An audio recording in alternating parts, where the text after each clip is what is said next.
order. At the last meeting, there were a few topics. Some people hadn't read the budget, they wanted to have time. Some had questions on technology, some brought up replacement in the finance department.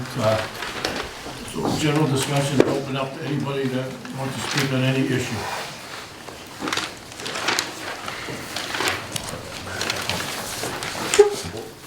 Well, I had some on technology, but Frank isn't here. No, Frankie's right Oh, there. there you go. Frankie's Sit there. there.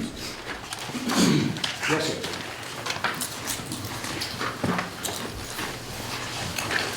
Hi, Frank. Hi.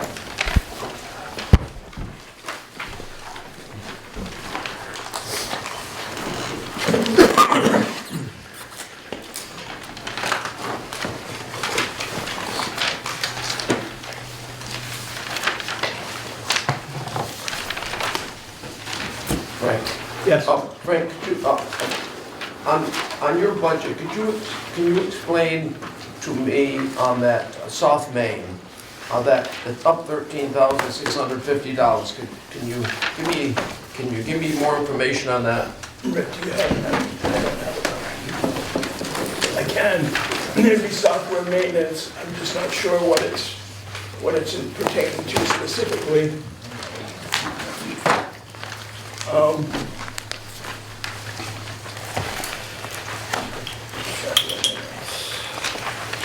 This is 29.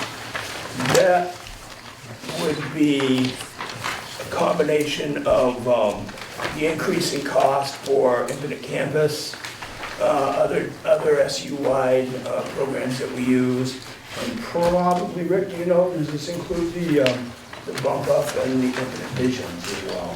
Yeah, it's the 20,000 for the HR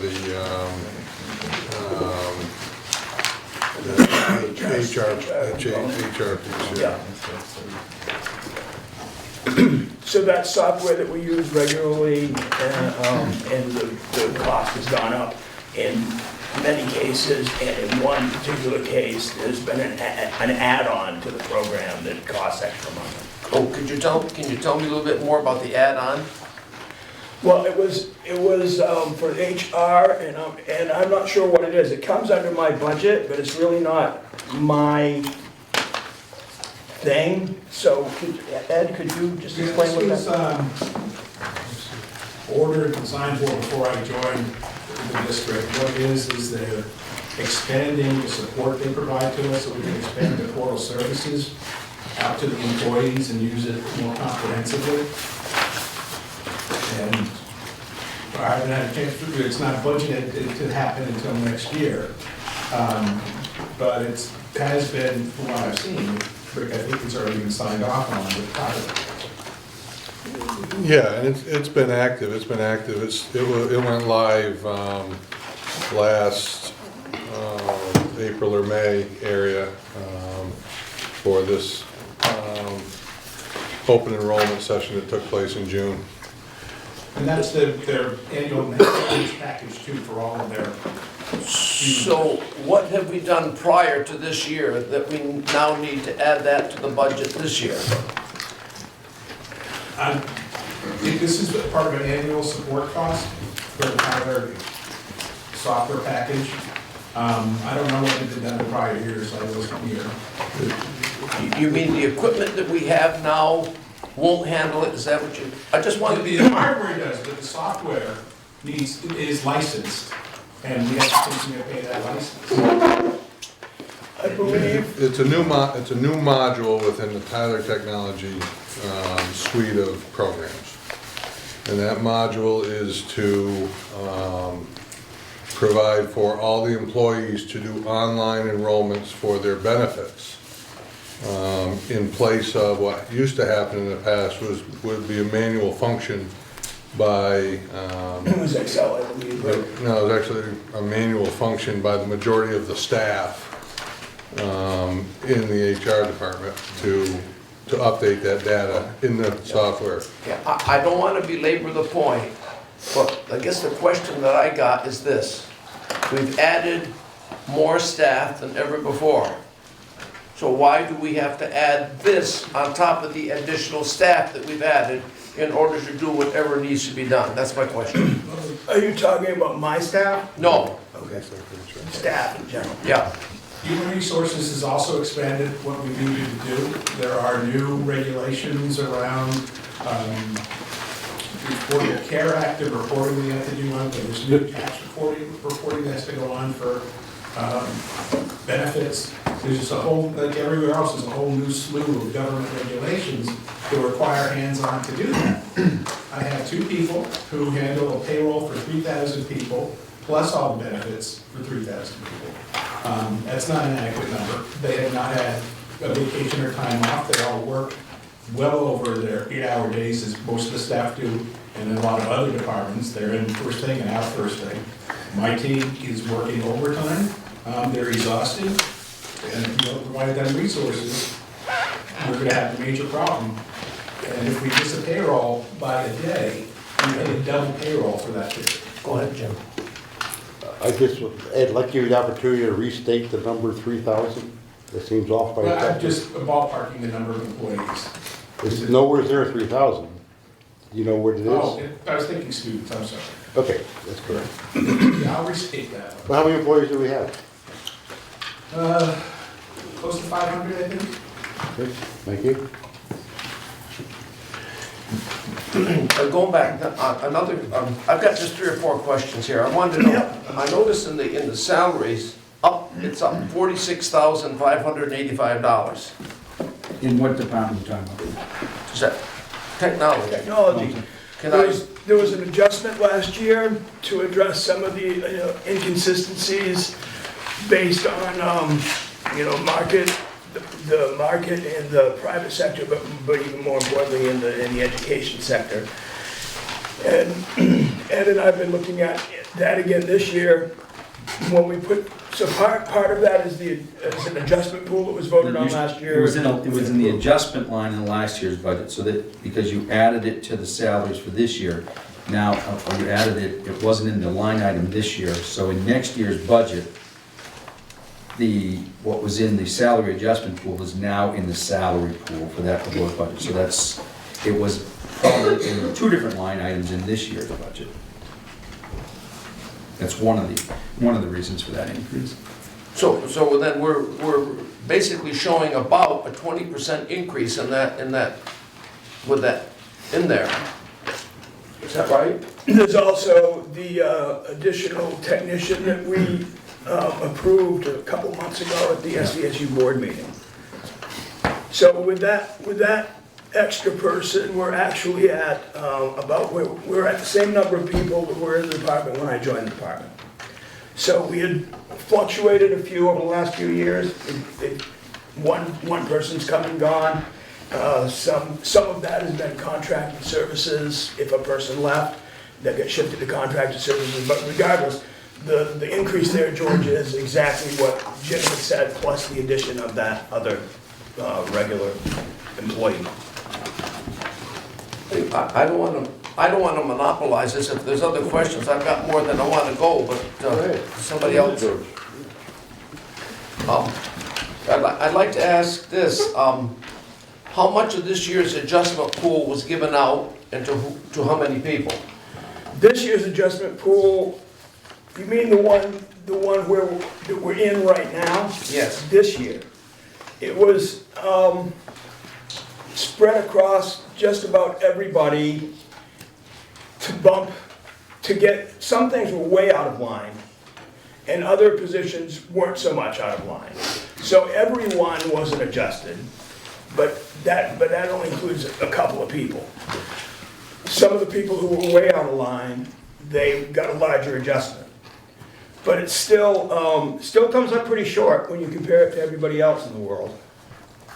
Just so you know, and that's why I'm asking for an additional 19,000 this year. And I'll probably ask for more next year.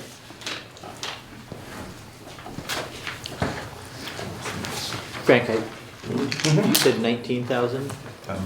Yeah, there was 10,000 in one line and 9,000 in another. Yeah. And I have that here, the 2-page letter rationale for why I'm looking for this, but if anybody would like to see it, I have it, or, we just wait and see if the, you know, if the questions warrant this, or what. I can give you the short version. The short version is, I think it was 2008 or 2009, Jim Boutin gave you guys a presentation. Some of you sitting on the board today were here then for that presentation, and it was a giant presentation, the organizational chapter of tech services at that time. And when he gave that presentation, Chromebooks didn't exist, iPads didn't exist, wireless technology being ubiquitous as it is now, it wasn't as ubiquitous as it is now. Mobile learning wasn't even on the table. Since then, obviously, we've made a whole lot of progress. We have added in the last 3 years. First of all, the first month that I came to the director job was the month that Chromebooks were released. The beta version of Chromebooks were released to the public. Since then, we bought 1,963 Chromebooks that we did not have before. They need to be managed, okay? We bought close to 100 iPads, which is a different skill set that requires management of a different type.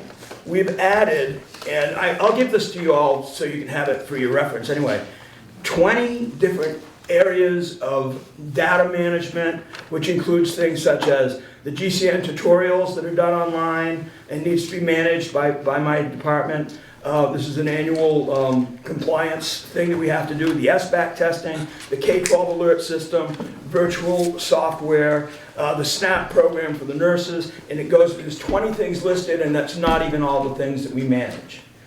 It's gone up by these 20 indicated things here without extra staff to take care of that, to manage that data. The devices have gone up by thousands to manage the hardware. And my department has remained static, essentially. Yes, Jim? In defense of this, okay, is there some way you could estimate how much time you're saving teachers or other staff? We have all this technology. You know, I would assume that we're doing all this computer work and software work, that it's saving somebody else someplace else. Are you saving teachers' time? Are you saving administrators' time? In your heart, do you think this is reducing the workload of others to justify your increased workload?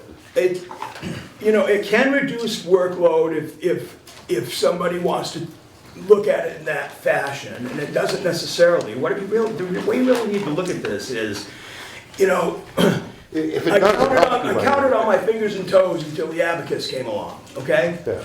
And I wrote on a slate in a classroom until a notebook and a pencil came along. And you didn't save any time necessarily. You added to the educational quality of what could be done. And it's the same thing with these devices. You can save time if you learn how to use them to your best advantage. And I've been, over the last 3 or 4 months, I've been sending out daily tech tips. Actually, today's the first day I missed because I was homesick.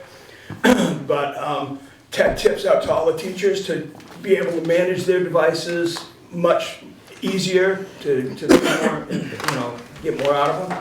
But really, the point is, it's the things we need to do to be able to do the kind of learning that takes place today. So it's not necessarily a time saver, though it could be, but it's absolutely better pedagogy.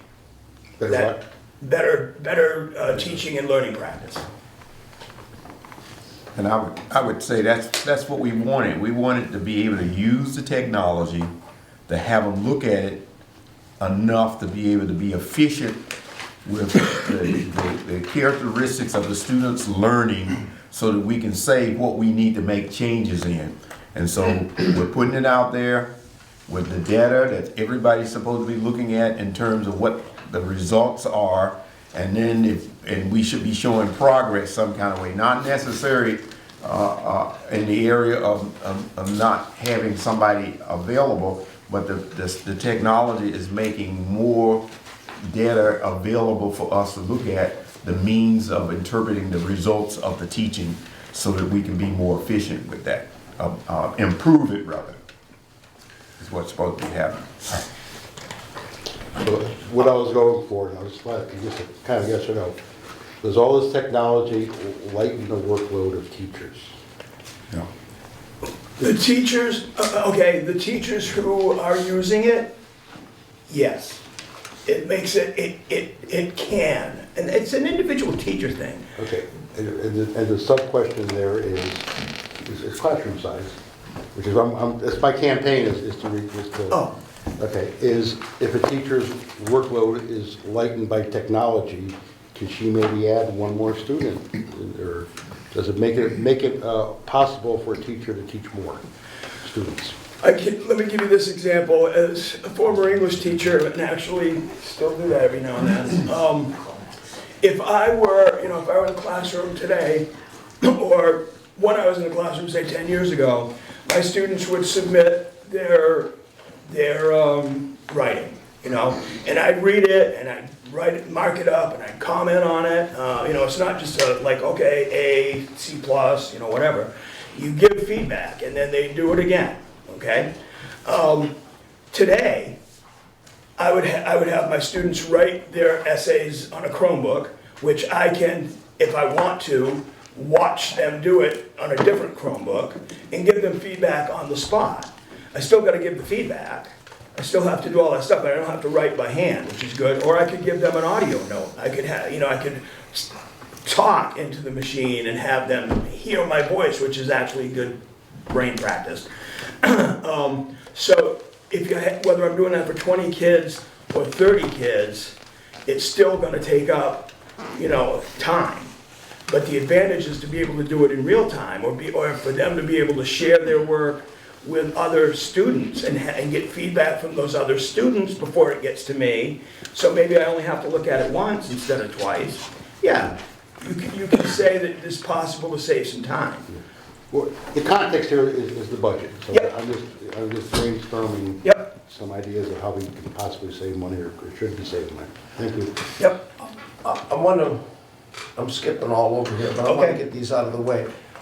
I want to come back to the adjustment pool. Yep. Philosophically, I don't agree with the adjustment pool. And I listened to the last presentation from HR and from everybody about it. But I just have a philosophical disagreement with having an adjustment pool. Let me go a step further. Someone is hired, and I understand, and he comes in at whatever the salary is. And then during the year, we were told that that person has a chance to go somewhere else, or what we hired him for or her for doesn't come up to par, or we have to make an adjustment. And I just don't agree with it. But if I'm the only one that's arguing that point, I'll withdraw my question. But if there are others that have a problem with it, then they can go speak to it. But I just want you to know personally, I disagree with the adjustment pool. I just don't think that we should be doing adjustment pools. Now, if the superintendent has a problem with 5 people on the staff, then I think it should come to the board, and the board can either accept, adjust, or deny.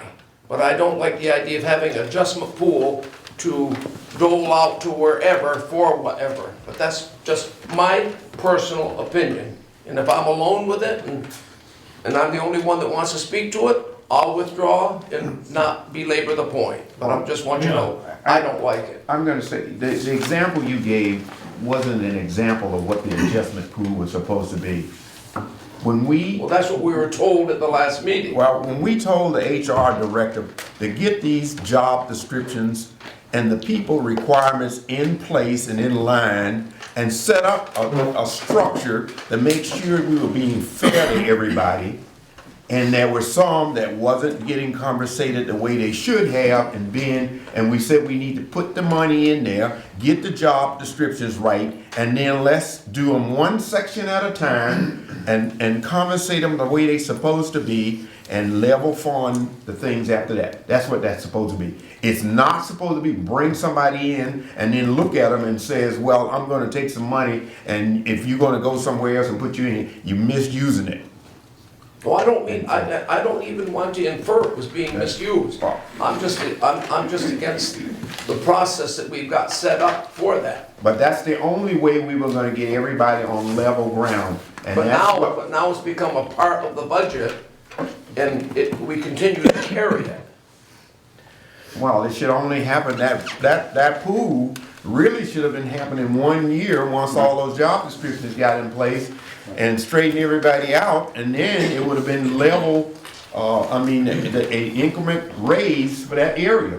If you having to come in and ask for a pool of money every year, something's wrong. Yeah, That's the point I'm trying to make. well, I can't disagree with that, but just so you're aware, when we started talking about this adjustment pool, I was of the understanding that it was gonna be a 3-year process to mitigate the cost to the SVSU all it was. It wasn't gonna be an all-at-once thing.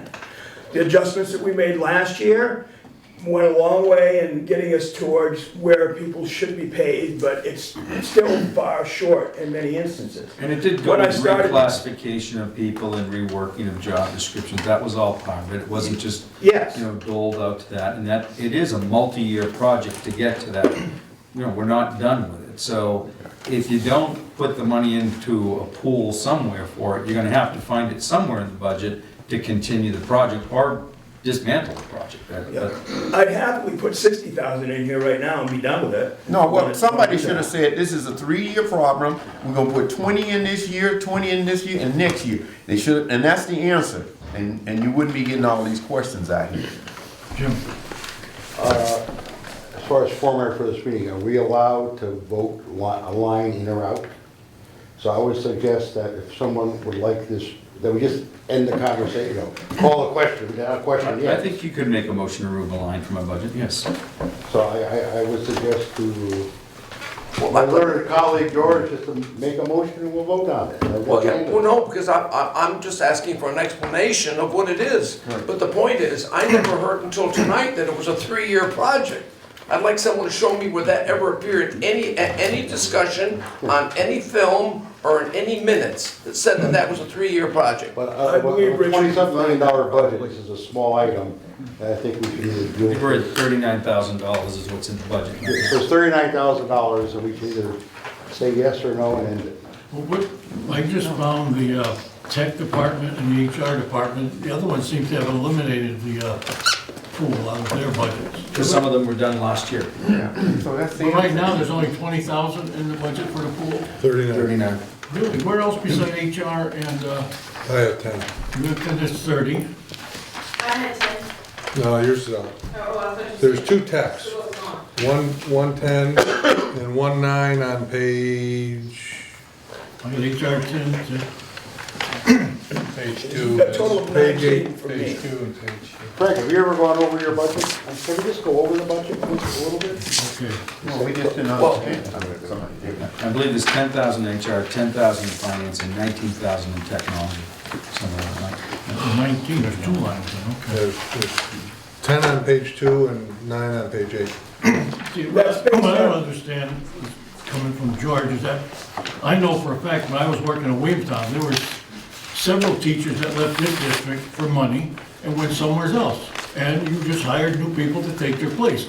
Some went to BBA up there, some went to Arlington, they leave, you replace them with new people, but you don't get held hostage by saying, oh, I got an offer here and I got, the first thing you do is you open the door and say, if you wanna go somewhere else, go right ahead. But I think we get held hostages if you use that philosophy. I don't think we are using that philosophy. I'm definitely not using that philosophy. We keep saying we're And it's bringing these people up to where they should be. based on the.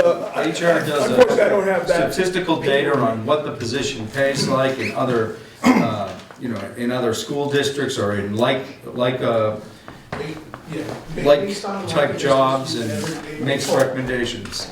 I think So it's there, I am not aware of anyone who came to anybody, any director and said, I'm going to leave if I don't get some of that money from the adjustment pool. I think our IT director insinuated that a couple of times. If he didn't say it outright, he insinuated that, people can do better somewhere else, so they decided to leave. I just don't think in a place that's run with taxpayers' money, that we have that jurisdiction of an administrator saying, I can dole out this, whether you don't like the terms I'm using, that's all right. And I just think it's wrong. And George, why don't you make a motion, we'll just see what the board goes.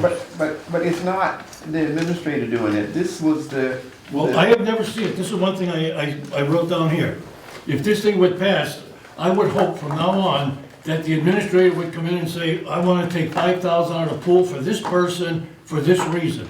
So we never even know who gets this money and how much they're getting. Well, you can ask those questions, Have it on because that's here. what they should be saying. I know, but from now on, I hope that if this thing stays in here, we get that comment. Okay, I gave it to Joe because I checked every IT office and the second in command and throughout the state was making this, and we were 4,000 under.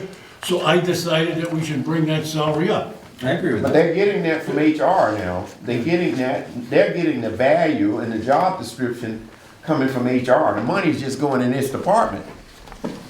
It would be nice if we could figure that stuff out in the summer and then put it in the budget, and then we wouldn't get rid of that line and the salary would be up a little bit.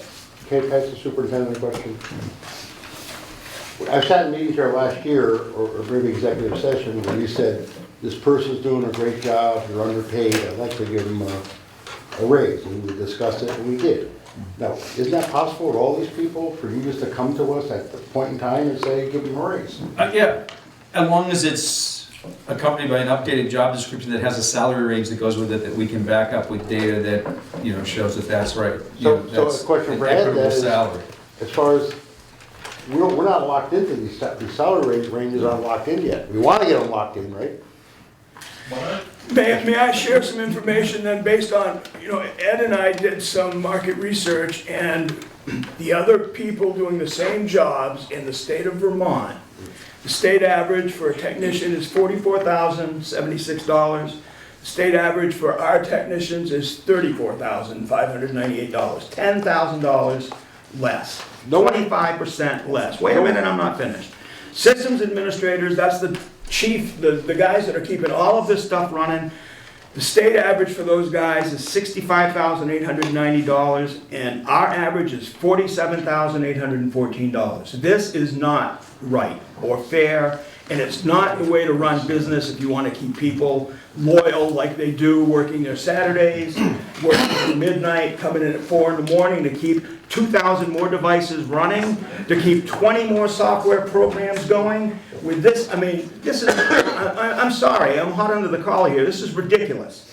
I'm asking for $19,000, which is gonna affect the budget about what, 0.001% maybe.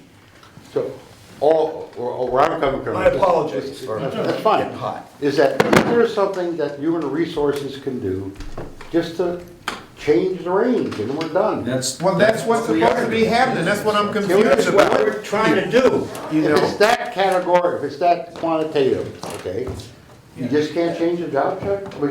I think people are objecting to when I keep hearing in private conversation, oh, they got the slush fund, they got the slush fund. I don't know anything about it except it's called a slush fund. And we should maybe, I'm not objecting, Frank, at all to paying people what they're worth. Don't use the word slush fund. Okay? No, but that's what it's being described at off the record, all right? So let's just do it a different way. And no one objects to pay, and I don't object. If you propose right now, we gave these guys a raise, we were in executive session, and you said, Joe needs XX, I'd vote for it. I propose that, leave the money in the budget and make the instruction to me and to HR that no money from that adjustment pool is assigned to anybody unless we bring it back to the board with the recommendation.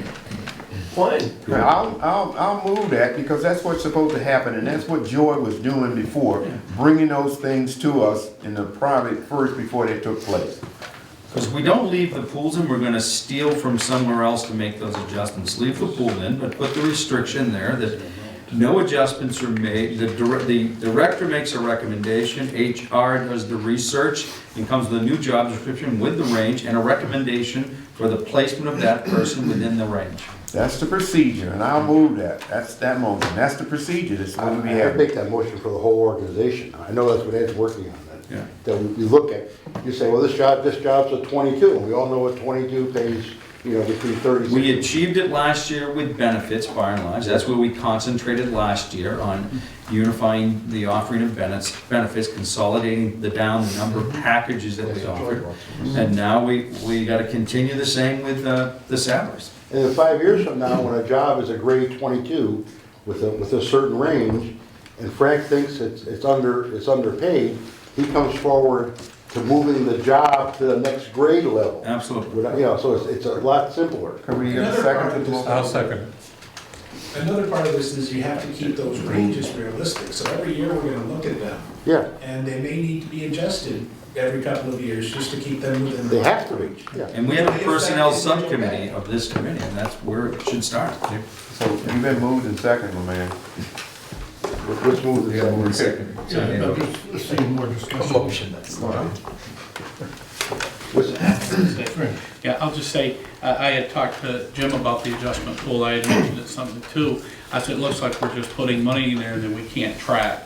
So I understand it better now, but I mean, that's what other people are thinking. Oh, wait a minute, what is this? We can't have this in the budget, so. But anyway, that's just so. Can we ask the motion to be reread? I don't know, what is the motion? This motion is in fact a way of tracking. That's right. That's what it is. That's what I'm trying to get Ken's attention and say, we got everything covered. You just need to move on. So the motion in short is no dollars are going to be reassigned from the adjustment pool unless brought to the board, specifically stating to whom and why. That would cover it. Excuse me, or. But it's actually Or at positional, least to the committee that is Personnel sub. personnel committee or board. Yeah. Would the person that made the motion accept that? Yeah. And then, Sorry, I missed Sorry, personnel committee and/or board, But the thing and is, or? and/or, And. and/or. I think it has to be an and. We And's fine. Committee can't make a. Because the personnel committee would still have to bring it to the board. And I will accept.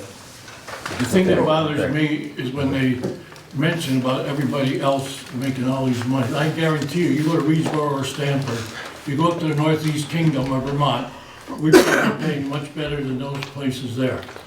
And if you go up to Essex and you go to Shelburne and stuff like that, they're paying a lot more than us. It's where the taxpayer can come dig in their pocket and pay more. They've got IBM or whatever they call it now to help subsidize these. We don't have these tremendous industries in our town and stuff to work, and, And the challenge for any director who wants to access the adjustment pool is to work with HR to come up with the statistical data that supports their recommendation. And they bring it Otherwise, before, bring it otherwise the board is gonna reject it. That's right. okay, yes. I've got a couple more. This is on Vote of the motion. Call the question. we're on the pool now. Call the question. Any other, okay, all in favor of the motion? That's unanimous. In view of what Frank said about these different salaries, I think a question that I've got, and not necessarily an answer tonight, is if we reach the point in technology where we should at least be studying possibly contracting this entire service out. We have discussed it Okay. at director level meetings. We've looked at some preliminary numbers, the first, and, you know, I don't have the data here in front of me, but in the short term, it appears to cost more upfront. It's whether the long term actually becomes cheaper because you're not responsible for unemployment benefits, you know, similar to what you've done with your food service program. So it is something that has been a regular discussion. I wouldn't say regular, but we certainly have reviewed it once or twice.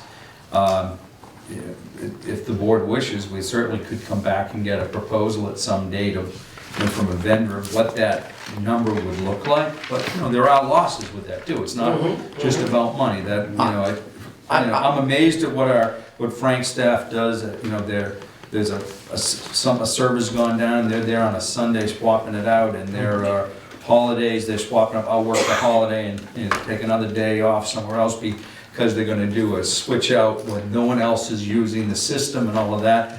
That's the tough thing to estimate costs, because in a contracted service, those usually have accelerated costs with them, but, it's always worth to look at other options. Yeah.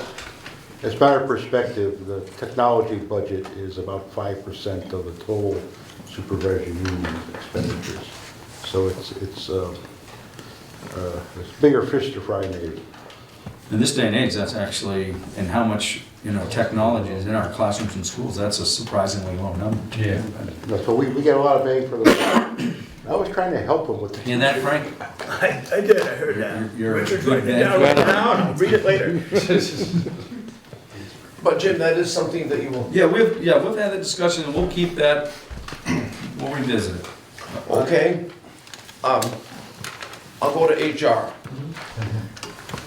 You've got, in the budget, $17,400 for contracted services. Can you give me an explanation of why we need $17,400 for contracted services? Part of those are for our, user group called Combined Services. It takes care of all of our COBRA paperwork and billing. We have other services, our 403B vendors. I don't know if there's charges associated with them. But each of those, they don't do it for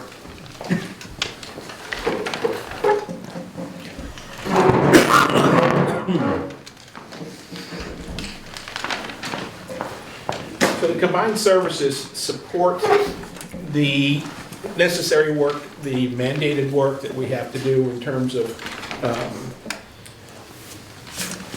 providing COBRA services to employees, in terms of workers' comp workers' comp programming, those types of things. And there are costs associated with doing that. I haven't increased any of those. I think they've been in place for a while. So if we want to cut them, we'd be cutting some of those things out, and then we're increasing the amount of work that would have to You go into understand that the I'm not asking the question of the idea of cutting it, I'm merely asking it for information. Yeah. There are different services that we use that, like I said, COBRA's probably one of the big ones. Every time somebody leaves the district, they're entitled to select healthcare. Somebody's got to manage that, it's got to collect payments from them. We don't do that internally. We farm it out to a group called Combined Services, I believe is the right name of the group. And they provide other similar services along that line. I'm not sure exactly what the detail that's in that line is, but Tyler Technology does have a separate charge for ongoing maintenance. Thank you, Rick. There's training in there for a $3,000 charge for training to get our people up to speed with new changes coming along. And then fingerprinting. We pay the state or the city every time we fingerprint a candidate. We have to pay for that. So that's what's in that money. And though again, the fingerprints are mandated by the AOE, and everybody's got to have a clear work background. I just noticed, how come, Rick, this municipal retirement human resources, we just hired one extra person in that department and the thing over doubled? And it was, Joy was listed as in the teacher retirement system, and when we hired Ed, we found that correction and fixed it. It's just a one time, or it's gonna be? Yeah. One time. Yeah. Yes, Jim. Just a comment on, as this is a budget meeting, human resources represents less than 2% of the total budget. Just want to keep it in perspective. We're talking about, we've talked about a 5% and a 2%. Thank you. That's all, just want to comment on that. So, So if 80% goes to When do we get to the teachers and 1%? benefits, and 5 and 2 is 87, at least 13% for the kids. No, I'm just, there is an elephant over there. There really is. It's a pink elephant. Honest to God, it's a cow. The red pink elephant there. How about that? Not putting that in the minutes. Nope. No way. Come on. There is, it's kind of red. Does anybody else, anything, we've done IT and we've done human resources, any other questions on those two? Fran, you were gonna bring it home and read it, do you have any questions from Well, someone? I was just looking at the SVSU assessments. And the sheet that I have for the Shasberry School, I mean, it lists them all there, and I'm just wondering, is there anything else we could do on those assessments as far as cutting them at all, or To lower the, to lower the assessments, excuse me? You'd have to lower your budget. Those assessments aren't final. We're still Yeah. waiting for final equalized pupils, and we're waiting to finalize the audit. So those numbers aren't even close to final at this point. I have a question for Rick. So at the last meeting, it was a minor item, it's like $1,500, but it was this, it was $155 for Pownell to belong to some library association. All right, and that's identifiable, and apparently Supervisor Union handles this association. It just pays the bill for all of us.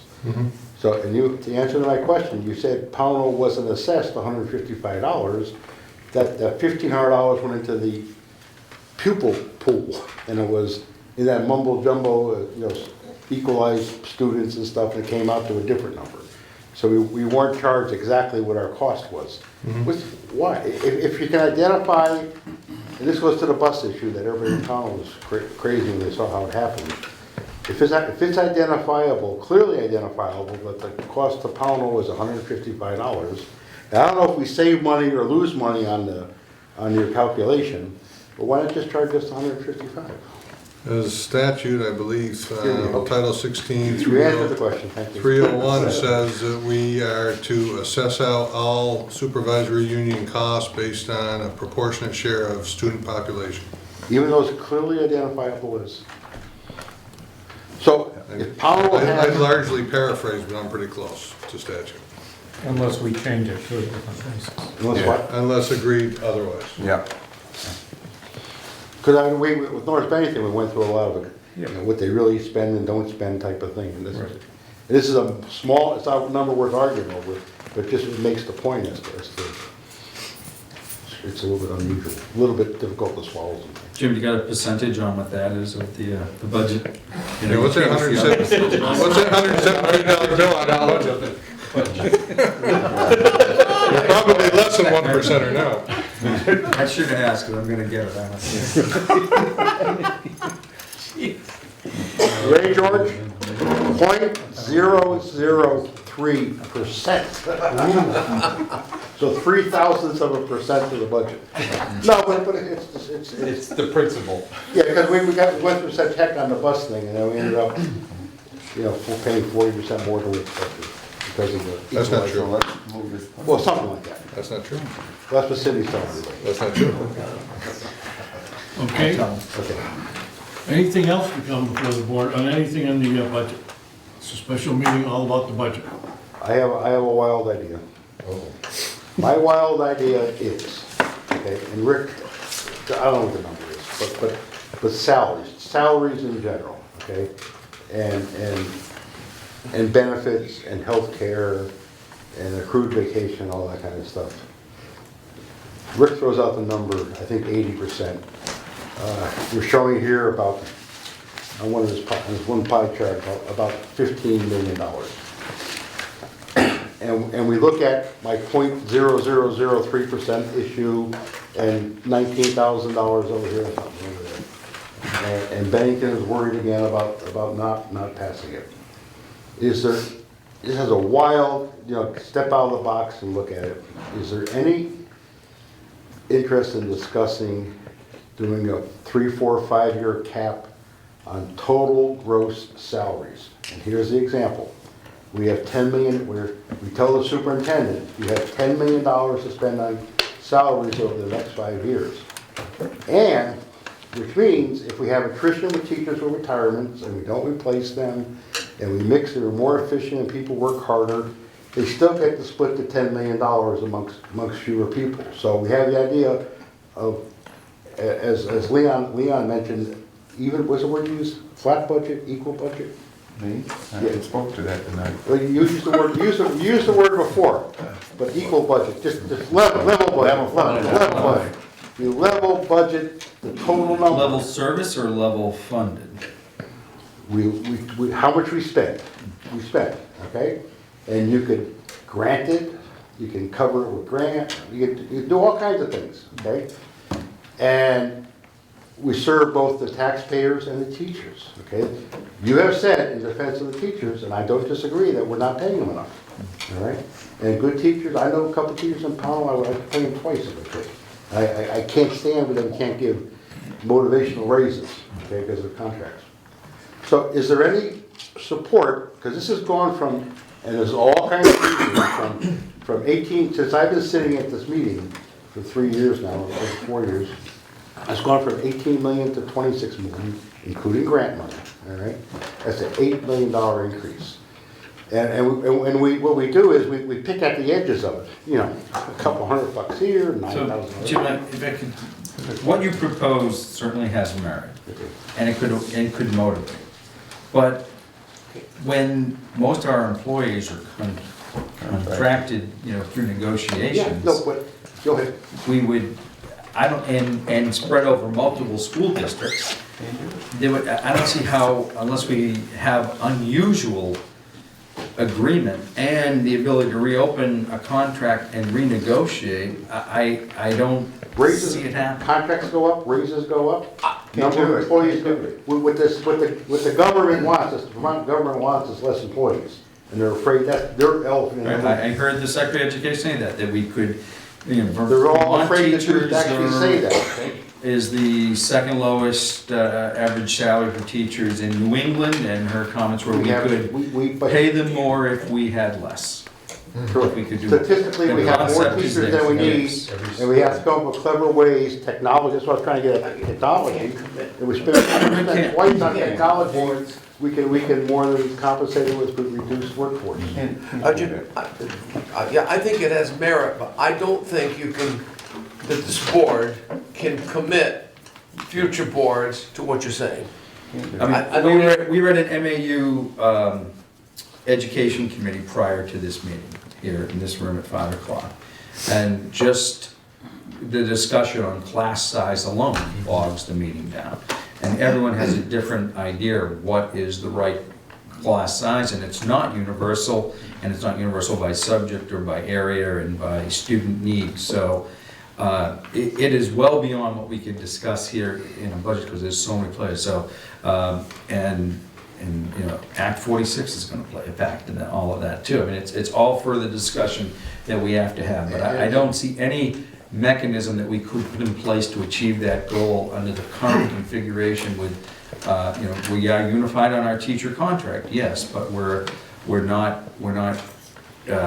unified anywhere else in as far as how we pay people and assign class size. Because Pownell could decide that, you know, we think we should have a real reduced class size, which means you would need more teachers, which means you wouldn't be able to do that.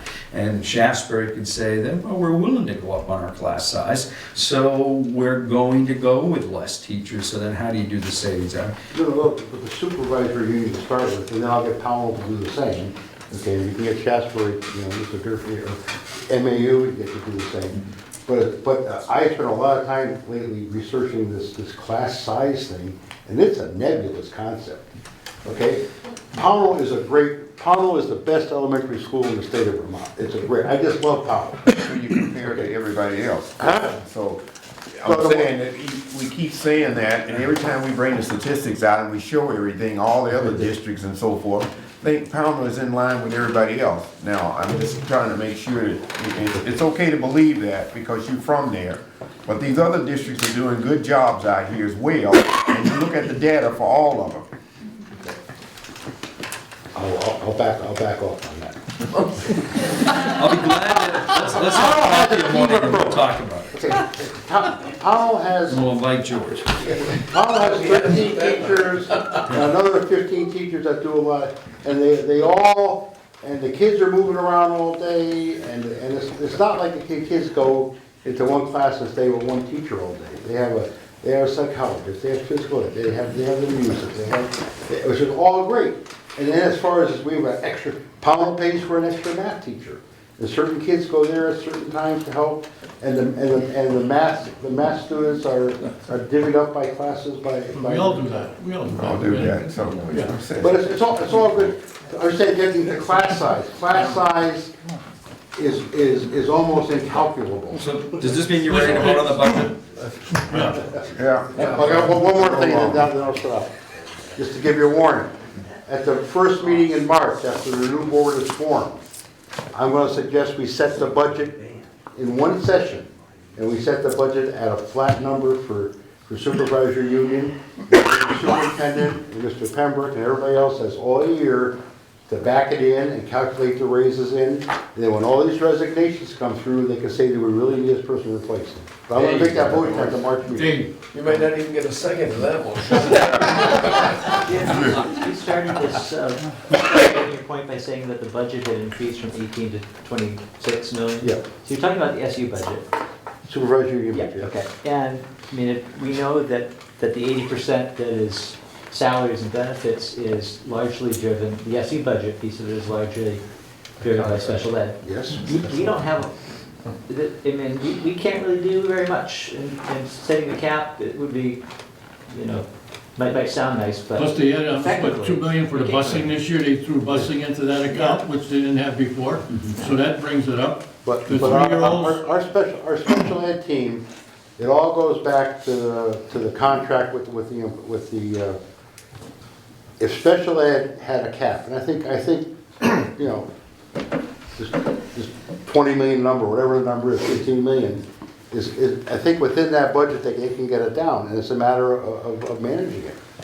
Okay, it isn't that automatic, we keep automatically hiring people and more people, and maybe we don't have to. Well, remember, our special ed costs are driven by what's written in the student's IEP. And So the IEP is written differently. Listen, there are students. driven by it's Our a legal we have document that's driven by a lot of other variables. So. Call the question. All right. It's gonna be midnight. All right, the only other thing that, as I had gone through this, is that at the last meeting, it was brought up, Ray mentioned it, then Woodford mentioned it about overworking their principal. It was that the reduction of a full person on the finance department, and that had an effect Yeah. along the way. We did look at that. Here's what's going on. Entering purchase recs into our system is done by the secretary in the school buildings. So in the case of Woodford, they didn't have a secretary, so after it was brought up at the last meeting, found out that central office had been doing the purchase recs for the principal because they don't have a secretary. So the message that I left is that we're gonna see how we can continue to do that for them. It's not a lot. They don't generate as many purchase recs as a larger school does, but that's why it was being done at central office and not because they don't have a principal in there. I mean, they do not have a secretary. I had understood earlier that there was a person moved from finance, I guess, and that was part of the reason for what was happening, and my thought was the rest of the district's got to anticipate the same thing is going to move out to them, and so we need to talk about it. Any interest on that position at all? Don't the minutes indicate that that was Well, revised? am I missing something? What are we doing to take care of the situation for Woodford? My discussion with the HR director is whether, wherever that position resides, that we can help get that training done to that, wherever that person is, so that we can still accommodate Woodford. Right away? Once I get somebody, yeah, the person we put in there has left. She got paid. Are you saying we're gonna add another person? No, we're This is- replacing the person that just left. We moved a resource from finance over to HR. She got an offer from the hospital for, I forget how much more it was, More, yeah. another 20 or 30% increase. That's too much information. I'm sorry. Took a job somewhere else, so that we're advertising that position, and so It'll be my part of that discussion was job then, as part of, we'll make that part of their job.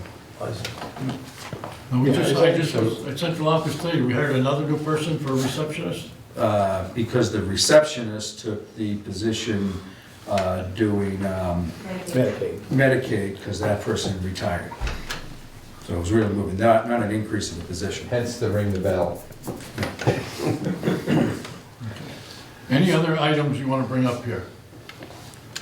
Talk about it.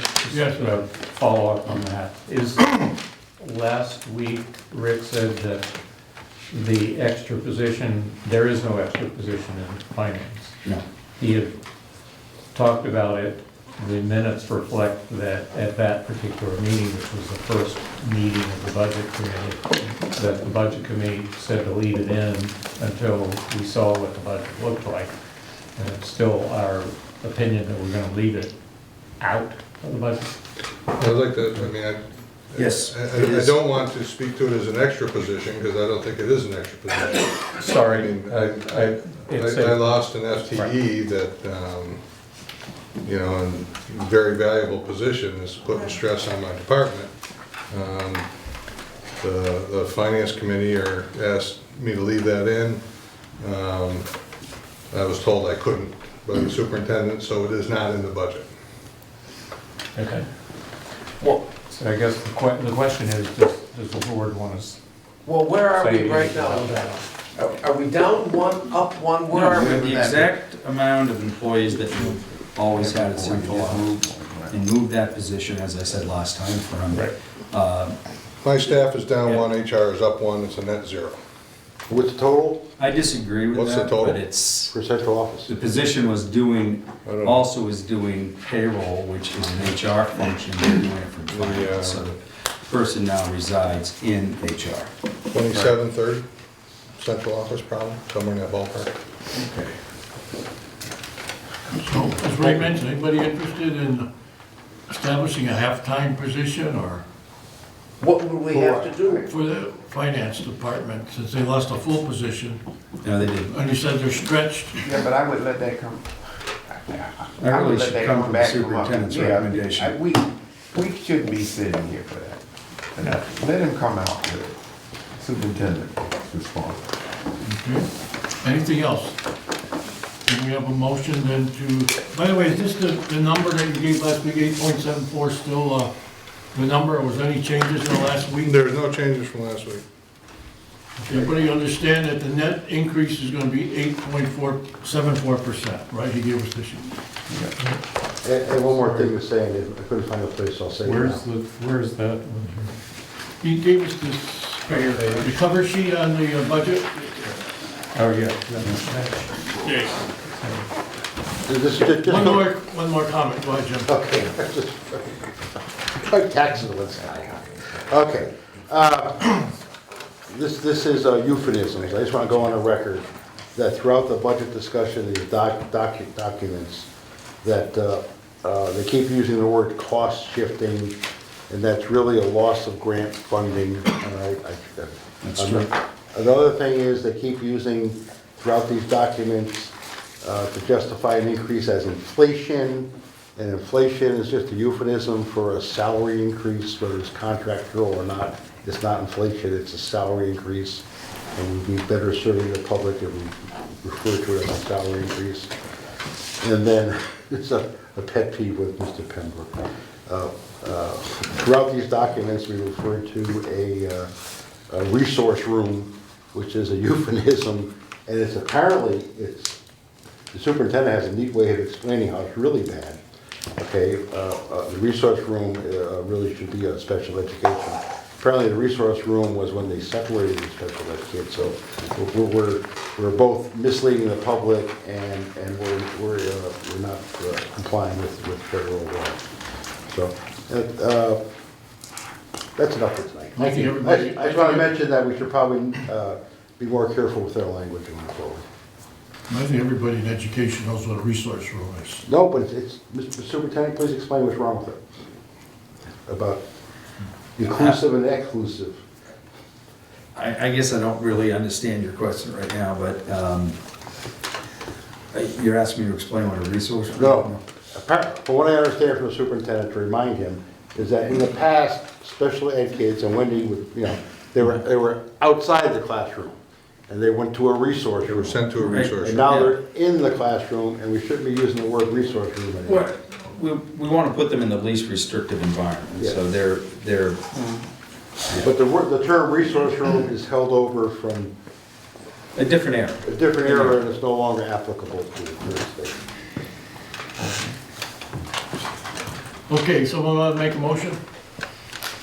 I so move we adopt the budget. All right, and a second? Second. Second, we are. Of 21,991,625.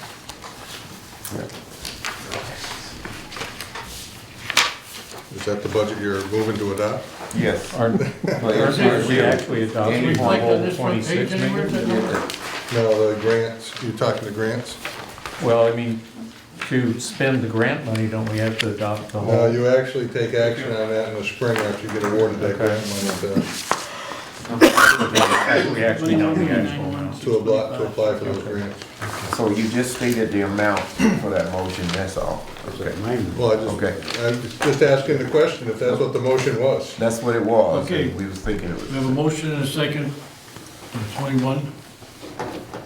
All in favor?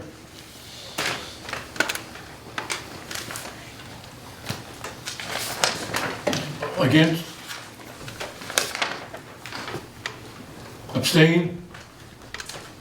Okay, motion passes. Thank you. Thank you. One, Jerry. one other, quickly. Yeah, Um, 1 second. This, I think this partially goes to Ray's question about the assessments, which we haven't yet adopted. That was just the expense plan. I'm hoping I'll have enough data that we can try to act on the assessments at the next meeting. I apologize, for some reason my title of this didn't get printed off. But and it's a little hard to read this. First of all, you have to understand, this is a draft based on not finalized ADM and equalized pupil numbers. But for whoever's benefit Ray I know is the most concerned about, and he and I can talk about this later after he gets a chance to look through this, but the top portion there is FY16 ADM numbers. The next section is FY15 and the bottom is the average.